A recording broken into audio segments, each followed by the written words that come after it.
G20, Trump and Putin meet face-to-face for first time.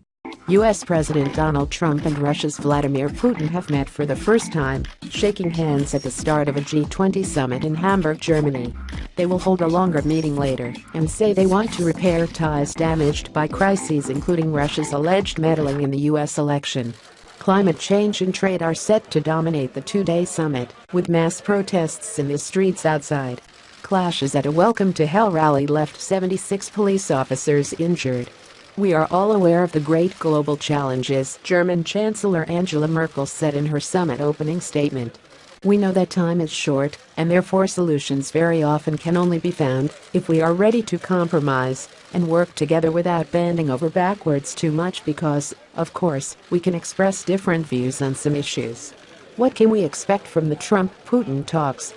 A brief video clip posted on the German government's Facebook page shows the two men shaking hands and Mr. Trump patting Mr. Putin's arm as they smile in the company of other leaders.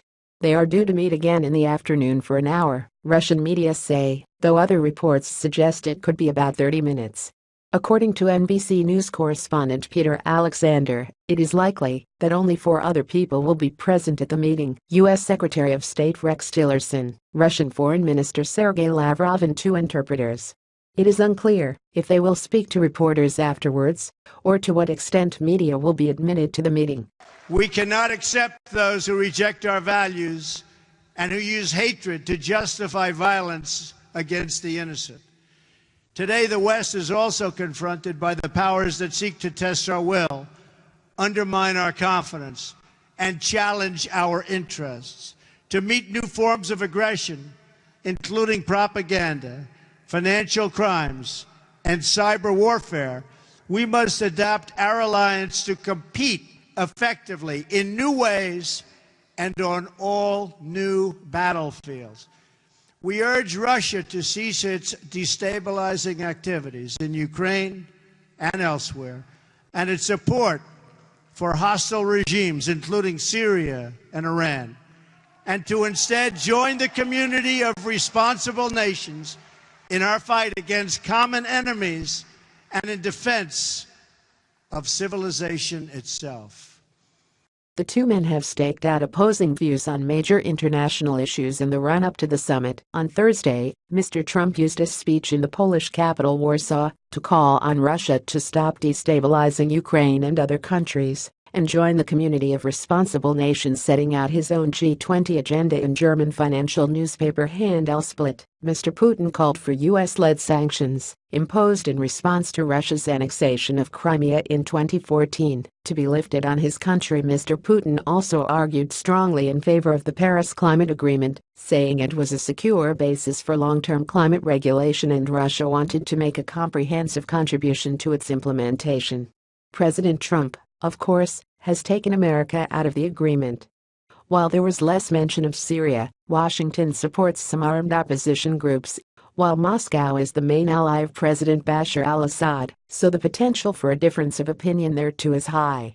Mr. Trump's choice of words aimed at Russia in his Warsaw speech suggests he recognizes the political danger of being seen as too close to Mr. Putin, the BBC's diplomatic correspondent James Robbins says. Russian media have low expectations of the meeting, with one observer, Fyodor Lukyanov, writing in Rossiyskaya Gazeta. The main thing is that nothing gets worse. Президент США просто не выполняет свои слова, которые дает. Are you disappointed in Trump? Yeah. Ты не беспокойся, ойся, ты меня не бойся, я тебя не трону, ты не беспокойся. Ойся, ты меня не бойся, я тебя не трону, ты не беспокойся. Президент США просто не выполняет свои слова, которые дает. Я считаю, что мужчина должен держать свои слова. Это касается того, что будут налажены отношения с Россией. США продолжает агрессивную свою позицию за своими рубежами.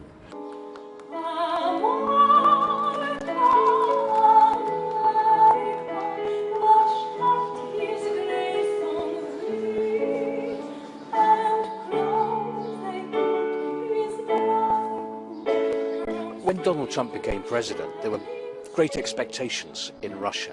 Are you disappointed in Trump? Yeah. Well, I understand that he is in a very tough position, because every time he says something or hints something, he wants to improve relations with Russia. He's immediately accused of being Russian stooge, Kremlin surrogate.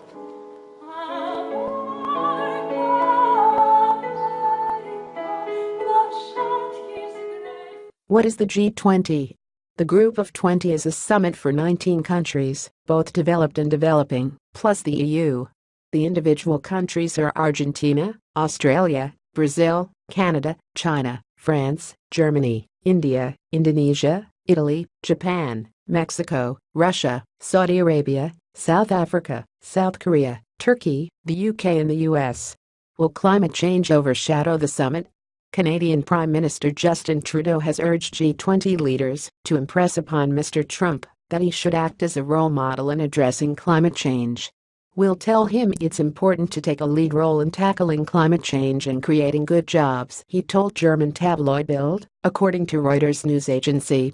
Mrs. Merkel has said the G20 will focus on the Paris climate deal, but, as the G20 host, she will work to find compromises.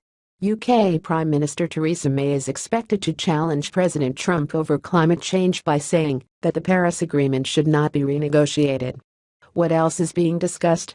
Jean-Claude Juncker, head of the European Commission, said the EU would respond immediately and adequately if the US tried to impose punitive tariffs on European steel imports.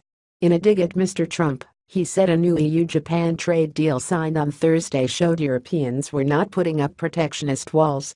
Mrs. Merkel and other EU leaders have expressed their commitment to an open international trading system, while the Trump administration pursues protectionism under the America First motto. Why are protesters so angry?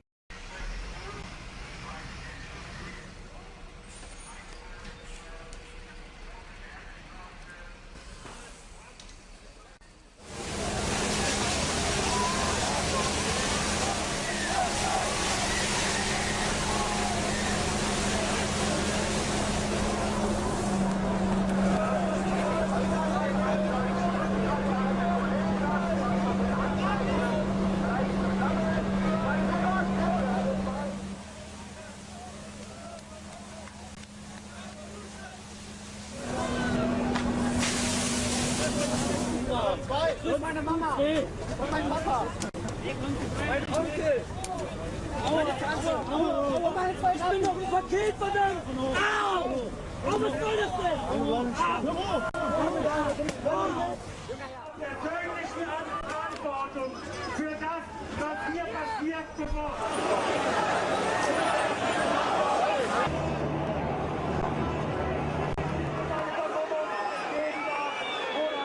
A day after violent protests, demonstrators could be seen gathering again in Hamburg on Friday morning to the beating of drums as businesses surveyed damage to shop fronts and firefighters hosed down freshly burned cars. Brick by brick, wall by wall, make the fortress Europe fall, protesters chanted as they marched again.